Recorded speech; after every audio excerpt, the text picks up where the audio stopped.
Hi guys, welcome back to school. I hope you guys are all having a good day and I hope you had a good break.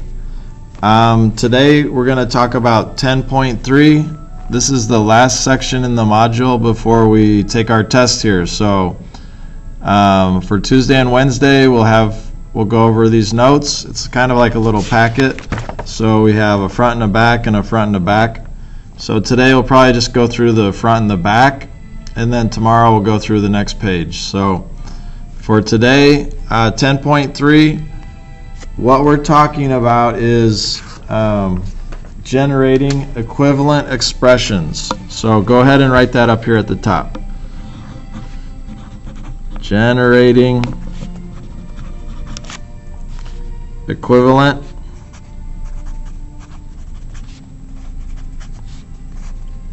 expressions.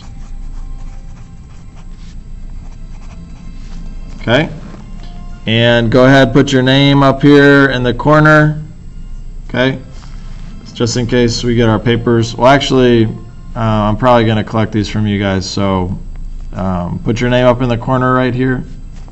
Okay, so this is very similar to what you're going to see on the test. Okay, they're going to give you a column list A and they're going to give you a column list B, and you need to figure out, for example, if x is going to equal 3, which of these would match up with each other? Okay? So this is really simple, guys. All you're doing is putting in the x, you're putting in the 3 wherever you see an x. Okay? So down here in the workspace, let's go ahead and we're going to do this together here. Alright? So the first one is 5x plus 65. Okay, so you're going to rewrite it 5, and for the x, you're going to put a 3, and you're just going to rewrite the rest of the expression. Okay?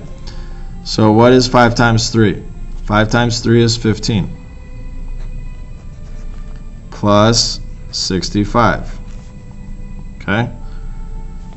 So if you go over here to the side, 15 plus 65, you have 5 plus 5 is 10, carry the 1. 6 plus 1 is 7, plus 1 is 8. Alright, so this equals 80. Okay? We'll do the same thing for each one of these here. You're going to plug in the 3 for the x, and then you're basically going to work out the expression and see what that equals. So if you want to pause the video for a second, go ahead and try to do this one, and the 3 on this side. And then what you're going to do is you're going to see which ones match up, okay? So go ahead, pause it, and work on those, and when you get done, unpause it, and come back and see if you have the correct answer, okay? Alright, so I'm going to go ahead, work through these with you guys, check and see if you have the correct answer, the same thing that I got. Okay, so this was the first one. Put a little box around it. Now we have the second one. So it's 5, and you have x plus 1 in parentheses. So we're going to put 3 plus 1. Right? So remember, PEMDAS, you have to do what's in parentheses first. So this is 3 plus 1 inside the parentheses. That's 4. Okay? And what is 5 times 4? 20. And we'll circle 20. That's our answer. Okay, put a little box around that. Last one, 1 plus 5 times x, which is 3. Now same thing, order of operations.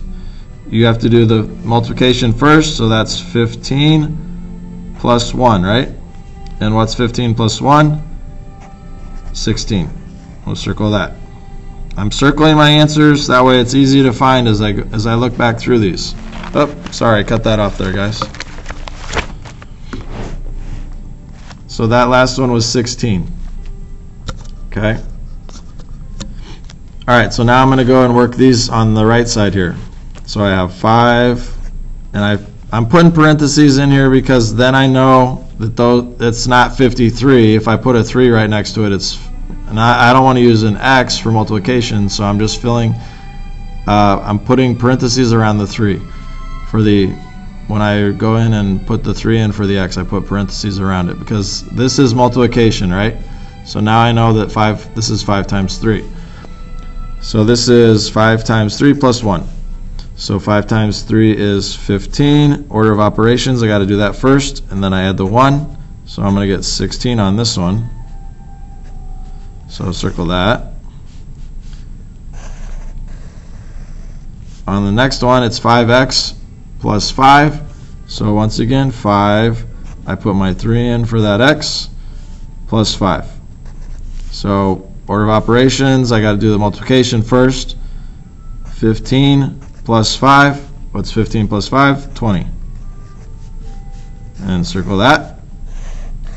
And the last one, I have 5 times 13 plus x in parentheses. So 5 times 13 plus 3 in parentheses. Okay?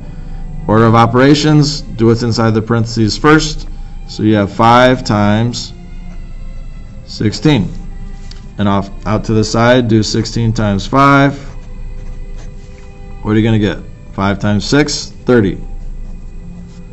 Carry the 3. 5 times 1 is 5, plus 3 is 8.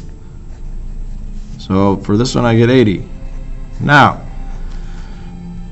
my answers over here should match up with the answers over here, and as you can see, they do. So the way that you're going to do this here, you look and see which ones match up. So this top one went with the bottom one, right? So I can line those up. Those are the same thing. And my 20s, the middle's matched up. And then my 16's matched up. So this is the way it should look on your paper. Okay? You have to do this on the test. There's a problem just like this. You have to match up. You draw lines to the equivalent expressions. And this is the way that you're going to solve this. Okay? Alright. So the part down here, the question at the bottom, we could go ahead and rewrite this. 5x plus 65 is the same as 5 times 13 plus x. Okay, we could go ahead and rewrite all this, but we're not going to. We drew the line, so we drew the line so we know which ones match up. Okay? Alright, so let's flip over the page here. Now we're going to talk about some of these different properties that go along with the numbers that we're looking at. Okay, you kind of have to. There's not a lot of questions on the test about this, but we're going to look at it so that you're kind of familiar with this. Okay, so the first one is the commutative property. So when you think about the commutative property, what you need to think about is moving things around. Okay, Dad commutes to and from work by train. So one way you could show this commutative property for addition, if you had 4 plus 5 equals 9, you could also say that 5 plus 4 is equal to 9. Okay? You switch the order of the numbers around, but you still get the same result. You still get 9. Property of multiplication. If you did 4 times 5, you get 20. If you do 5 times 4, you get 20. Okay, so that's the property, the commutative property of multiplication. All right, let's look at the identity property. And when you think about the identity property, think about the fingerprints revealed the thief's identity. Okay, so the identity property of addition. All we're saying here is 3 plus 0 is equal to 3. Okay? Even though I add 0, I still end up with the same thing that I had. I still end up with 3. In the identity property of multiplication, we're saying that 3 times 1 is equal to 3. Even though I multiplied by 1, I still get the same thing. I still get 3. Okay? All right. We're going to do these two down here at the bottom, and then this video will be over for today. The associative property, okay, When at school, Josh often associates with Tanner. Okay, so think about two friends associating with each other. When at home, Josh often associates with Kevin. Okay, somebody else. Now, let's look at this using numbers here. If I put 6 plus 7 times 3, okay,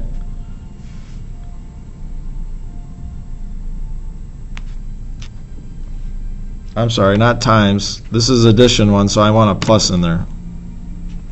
Okay? So this is equal to 10, right? 7 plus 3 is 10, plus 6 is 16. Now, what if I rewrote this like this? 6 plus 7 in parentheses, plus 3. Okay? I have 6 plus 7 is 13, plus 3, I still get 16. Okay? So when you think of the associative property, think about the numbers. These numbers are associating with each other. And we do this first because that's in parentheses.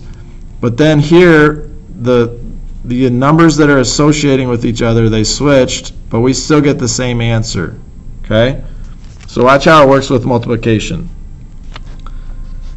2 times, and we're going to group 5 times 4, is equal to, okay, so if I did this, 5 times 4 is 20, and 20 times 2 is 40. Okay?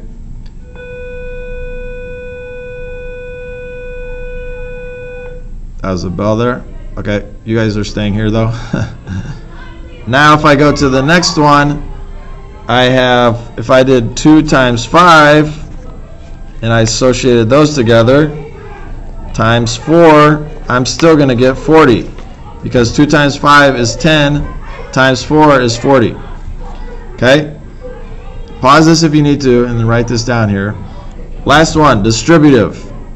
Grandma distributes gifts to each grandchild. So the distributive property, what we're looking at is 5, if I do this with some numbers, times 4 plus 6 is equal to 50. Okay? So what you're doing is you're distributing. When you distribute, you take something somewhere and you drop it off. Okay? Like Walmart has distribution centers. They take it to all the Walmarts and they leave it there. So I'm distributing the 5 to the 4. So 5 times 4 is 20. And I'm distributing the 5 to the 6. 5 times 6 is 30. And that's how I come up with 50. Okay? So go over this information, look at it again, kind of try to get yourself familiar with these different properties that are going on, and there's a little bit of this on the test. Okay? Well, I'll see you guys later.